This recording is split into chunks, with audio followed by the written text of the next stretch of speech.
अब मुख्यमंत्री जी खड़े हो गए, बैठे। मुख्यमंत्री जी जब खड़े हुए सब लोग बैठे। वो भेज दो मेरे पास। अध्यक्ष जी,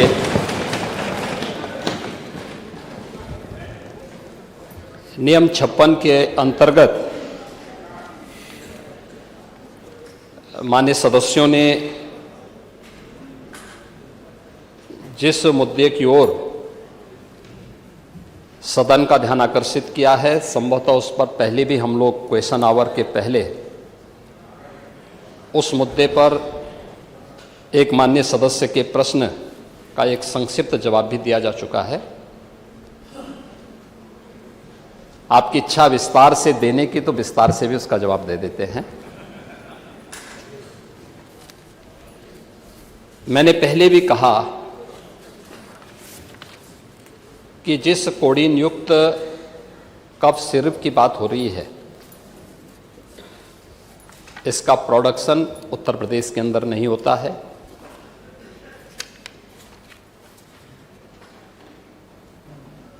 सेंट्रल नारकोटिक्स ब्यूरो उसका आवंटन करता है और कफ सिरप से जुड़े हुए स्टॉकिस्ट और होलसेलर्स के द्वारा जो उत्तर प्रदेश के बाहर इलीगल डाइवर्जन किया गया है, उसके खिलाफ उत्तर प्रदेश पुलिस और एसटीएफ और एनडीपीए, यहाँ पे एफएसडीए विभाग के द्वारा कार्रवाई की जा रही है। सबसे पहले जो मुझे आश्चर्य होता है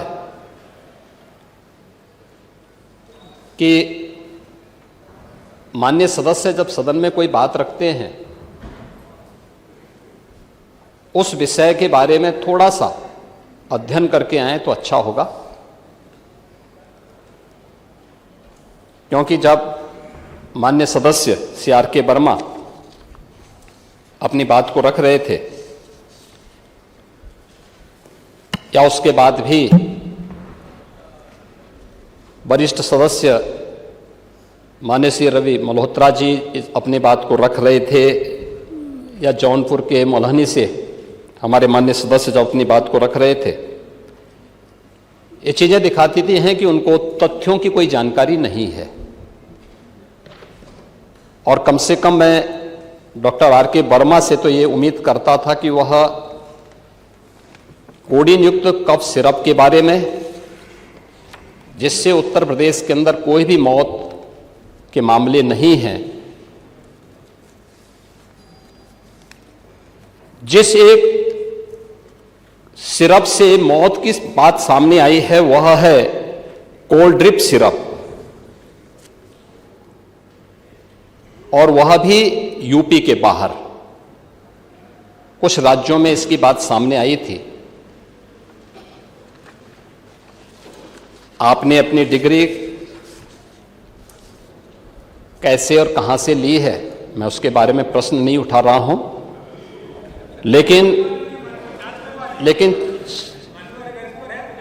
और नहीं भाई, मैं वही कह रहा हूं, नहीं, हमें उसकी जांच कराने की भी आवश्यकता नहीं है। जब आवश्यकता पड़ेगी तो वह भी हो जाएगी।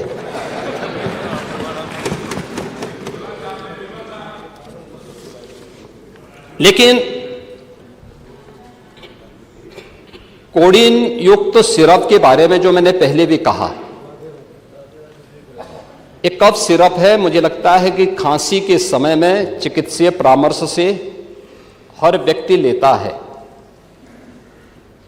ये मामला जिससे मौत के प्रकरण आए हैं, यूपी के बाहर के कुछ राज्यों में आए हैं, और वह भी जिन राज्यों में आए हैं उसमें जब जिस कंपनी ने इसको बनाया था, उस समय जब इसकी जांच हुई थी तो ये चीज देखने को मिली थी कि सिरप में डाइथिलीन ग्लाइकोल और इथिलोन ग्लाइकोन जैसी कुछ अशुद्धियां पाई गई थी, जिसके कारण ये मौत के मामले उन राज्यों में देखने को मिली थी। लेकिन चूंकि यूपी में प्रतिबंधित है, यूपी में इसकी कोई भी इस प्रकार के मामले सामने नहीं आए।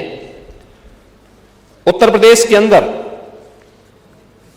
इस मामले में एफएसडीए विभाग ने काफी पहले से अपनी कार्रवाई को आगे बढ़ाया था और उत्तर प्रदेश के अंदर हमने 332 जो उत्तर प्रदेश के अंदर होलसेलर्स थे उनके प्रतिष्ठानों में इसके लिए छापेमारी की थी, जिनमें से 136 जो फर्म थे उनके खिलाफ एनडीपीएस के अंतर्गत हम लोगों ने मुकदमा दर्ज किया था, जिसमें से कुछ अभियुक्तों ने इसके लिए कोर्ट की शरण ली और माननीय न्यायालय में अंततः उत्तर प्रदेश सरकार इसमें विजयी हुई, जिसमें एनडीपीएस के अंतर्गत उत्तर प्रदेश की कार्रवाई को उचित माना। मैंने पहले भी कहा कि इस मामले में अब तक जो कार्रवाई हुई है, इस कार्रवाई के अंतर्गत उत्तर प्रदेश के अंदर बड़े पैमाने पे गिरफ्तारियां हुई हैं और इन गिरफ्तारियों के कारण उत्तर प्रदेश के अंदर हमने इस बारे में पहले दिन से ही कहा था कि इल्लीगल डाइवर्जन के कारण यह उन राज्यों के लिए या उन देशों के लिए जहां पे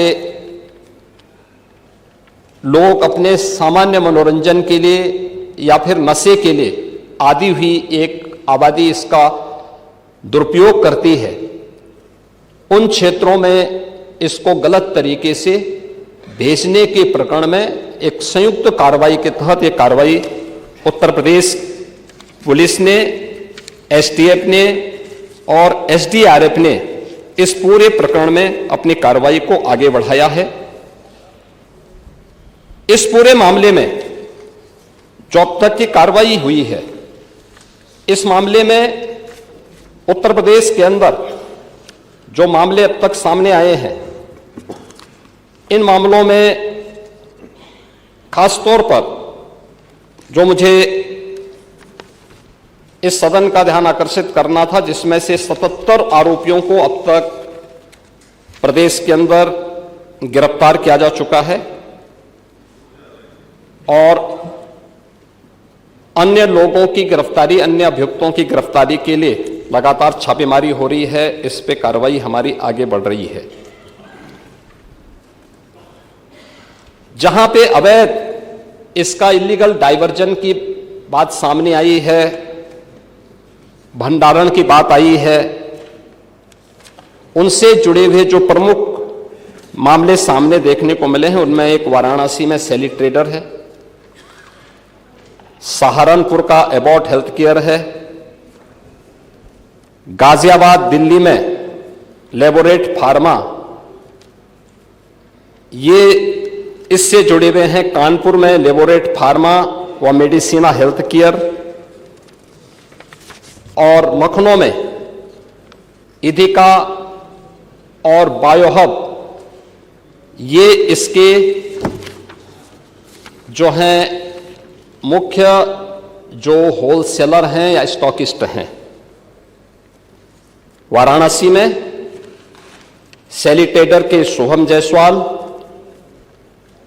भोला प्रसाद जायसवाल, आकाश पाठक, एबॉट हेल्थ केयर के विभोर राणा, गाजियाबाद दिल्ली में लेबोरेट फार्मा के सौरभ त्यागी, अभिषेक शर्मा, विशाल उपाध्याय, पपन यादव और सादाब। वाराणसी में शुभम जायसवाल का जो माल है, यानी उसका जो स्टोरेज है, वह मनोज यादव के स्टोरेज का उपयोग करता है, जो इसमें उनके साथ साझेदार है। कानपुर का लेबोरेट फार्मा और मेडिसिना हेल्थ केयर के लिए अवैध व्यापार करने वाले विनोद अग्रवाल और शिवम अग्रवाल का भी इसमें नाम है। लखनऊ के भी मनोहर जायसवाल और बायोहब के इमरान इसके मुख्य किंगपिन हैं और इनके खिलाफ हम लोगों ने कोडीन युक्त कफ सिरप के इलीगल डाइवर्जन के मामले को लेके, इलीगल स्टोरेज को लेकर के और उसके कोई भी रिकॉर्ड मेंटेन न करने को लेकर के ये कार्रवाई एनडीपीएस के अंतर्गत की है, जिसमें 10 वर्ष से लेकर 20 वर्ष तक की सजा का प्रावधान है। ये उत्तर प्रदेश के अंदर ये कार्रवाई चल रही है, अन्य जगह कहीं नहीं। भले ही मौत यूपी के अंदर नहीं हुई है, लेकिन इलीगल डाइवर्जन का ये मामला है।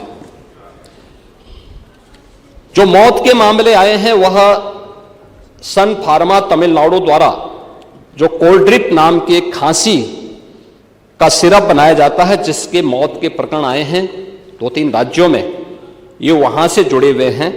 और उसका मैंने पहले ही बताया कि जो मुख्य कारण है कि उसमें डाइथिलीन और ग्लाइकोल और एथिलीन ग्लाइकोल की अशुद्धता का मामला उसके कारण हुआ है। ये पूरे प्रकरण में हम लोगों ने प्रदेश के अंदर भी, इस यूपी में कफ सिरप के हम लोगों ने 1000 से अधिक नमूने अब तक लिए हैं अलग अलग स्थानों पर, और उनके आधार पर हम लोगों ने इस सभी कार्रवाई को आगे बढ़ाया है। महोदय, इस मामले में ये तो हर व्यक्ति जानता है कि माफिया से संबंध किसके हैं। मान्यवर, हां आएंगे ना, उसका कोई स्वागत थोड़ा करने जा रहा है। ये जो भी कार्रवाई हुई है यूपी पुलिस ने की है, और यूपी पुलिस की कार्रवाई में अब मैं आपको नाम भी बता देता हूं। अब सैली ट्रेडर के सोहम जायसवाल,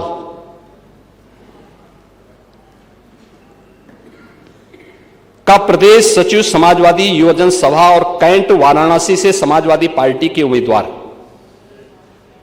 अमित यादव से व्यापारिक साझेदार है।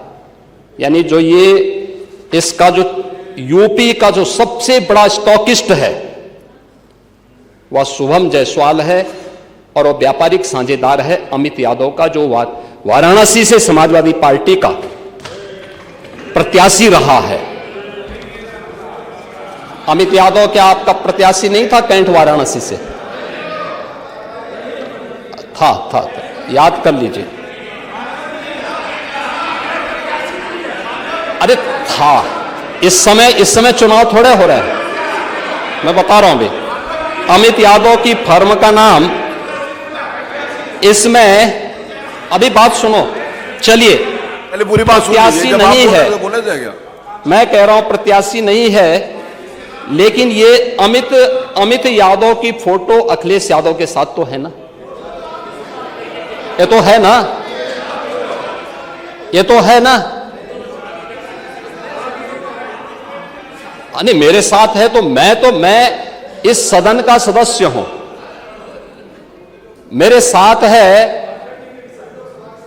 क्या आप इसको मानेंगे? क्या इसका मतलब मेरे साथ है तो इसका मतलब एक अखिलेश यादव उस मामले में इन लोगों को बचाव नहीं कर रहे हैं? इसीलिए मैं कह रहा हूं ये फोटोग्राफ्स इस बात को बताता है। अरे सुनिए, ये फोटोग्राफ्स इस बात को बताता है, ये फोटोग्राफ्स इस बात को बताता है बैठे कि अमित यादव समाजवादी पार्टी के युवजन सभा से जुड़ा हुआ है, आपका पदाधिकारी है, और आप इसको डिनाई नहीं कर सकते। अरे हर बात का जवाब डायरेक्ट थोड़ी देते हैं। जब आप बोल रहे थे तो इधर से कोई बोला, जब आप लोग बोल रहे थे तो इधर से कोई बोला, तो हम लोग आप जब बोल रहे थे कोई बोला नहीं, प्लीज नहीं। माननीय अध्यक्ष जी, जब आप ये लोग बोल रहे जब आप बोल रहे थे इधर से कोई भी नहीं बोला ना। दूसरा, सुनिए उसको, एक मिनट महोदय, दूसरा कुछ भी बोलेंगे तो वो नहीं। मिलिंद यादव, सुन लीजिए भाई, सच हमेशा कड़वा होता है। देखिए, सच कड़वा होता है, आप सच को सुनने के आदी नहीं हैं, ये हम भी जानते हैं। इसीलिए कफ सिरप की इलीगल डाइवर्जन और उसके अवैध तस्करी में आपसे जुड़े हुए नेता लिप्त हैं।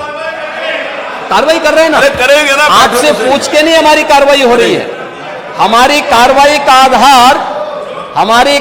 का आधार उत्तर प्रदेश की जनता जनार्दन है, और उत्तर प्रदेश सरकार उसी आधार पर अपनी कार्रवाई को आगे बढ़ा रही है।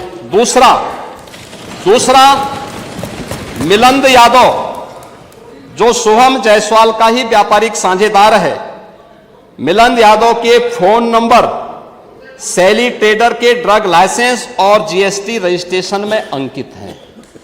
नोट करिए।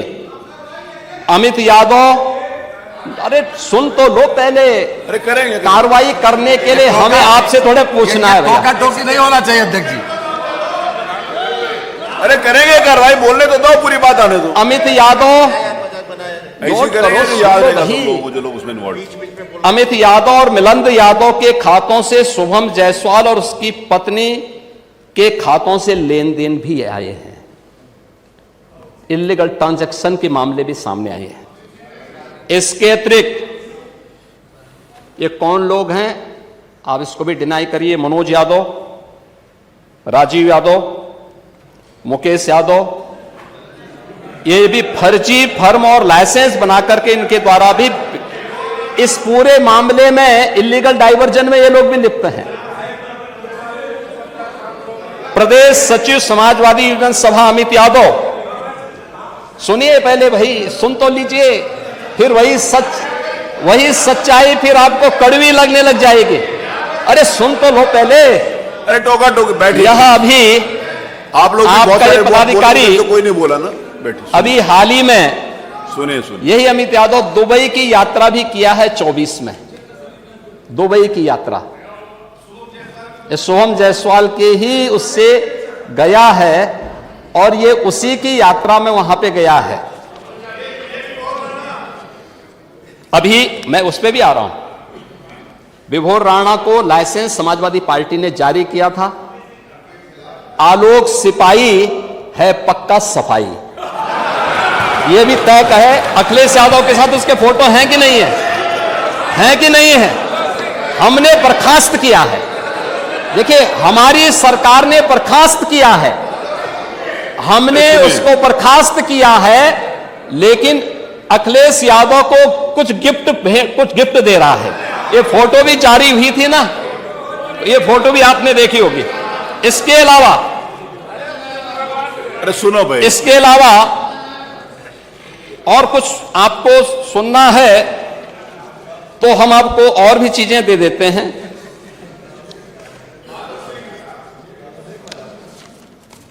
मान्यवर, ये प्रदेश के अंदर, देश के अंदर जो भी कार्रवाई हुई है, उत्तर प्रदेश पहला राज्य है जिसने इस इल्लीगल डाइवर्जन को हम लोगों ने एनडीपीएस के अंतर्गत लेकर के इस पे प्रभावी कार्रवाई की है और हमारी कार्रवाई वर्तमान में प्रचलित है। हमने पहले भी कहा 77 अभियुक्तों को हम अब तक गिरफ्तार कर चुके हैं। कोई भी बचने नहीं पाएगा। जो भी अपराधी होगा, ये तो मैं जानता हूं आपकी पीड़ा को, क्योंकि जब सरकार की कार्रवाई अपने अंतिम उस तक जाएगी तो आप में से बहुत सारे लोग फतिया पढ़ने के लिए जाएंगे वहां। तो आपको फतिया पढ़ने की लायक भी हम नहीं छोड़ेंगे, तब तक ऐसी कार्रवाई हम कर देंगे। इसके लिए महोदय, हम लोगों ने एक एसआईटी गठित की है। प्रदेश के आईजी कानून, लॉ एंड ऑर्डर की अध्यक्षता में एक एसआईटी गठित की है, जिसमें यूपी पुलिस और एफएसडीए के अधिकारी भी शामिल हैं पूरे प्रदेश भर में। और इसमें कार्रवाई हमारी निरंतर चल रही है और जो भी इसमें दोषी होगा, इसमें हमें इस कार्रवाई करने में कोई संकोच नहीं होगा। अब तक हमने कार्रवाई भी की है और माफिया के खिलाफ कार्रवाई कैसे होती है, मुझे लगता है समाजवादी पार्टी से अच्छा कोई दूसरा उसका जो है जानकार नहीं होगा। समाजवादी पार्टी तो उसके बारे में बहुत अच्छी तरह पहले से परिचित है कि कैसे माफिया के खिलाफ कार्रवाई होनी चाहिए, और समाजवादी पार्टी की तड़पड़ाहट वह हम उसके माध्यम से समझ सकते हैं। और मैं इस सदन को इस बात के लिए आश्वस्त करता हूं कि इस मामले में जो भी अपराधी होगा, उस अपराधी के खिलाफ जितनी सख्त कार्रवाई होगी, उत्तर प्रदेश सरकार उतनी सख्त कार्रवाई करेगी। लेकिन मैं समाजवादी पार्टी से इस बारे में जरूर कहूंगा कि वह गुमराह करना छोड़े। उत्तर प्रदेश के अंदर कोई भी इससे संबंधित मौत के प्रकरण सामने अभी तक नहीं आए हैं, और इस पे कार्रवाई हमारी सरकार ने किया है। आपकी सरकार ने उन्हें लाइसेंस दिया था उनके इल्लीगल गतिविधियों को आगे बढ़ाने के लिए। समाजवादी पार्टी की सरकार ने 2012 से 16 के बीच में सारे इल्लीगल कार्यों को आगे बढ़ाया था।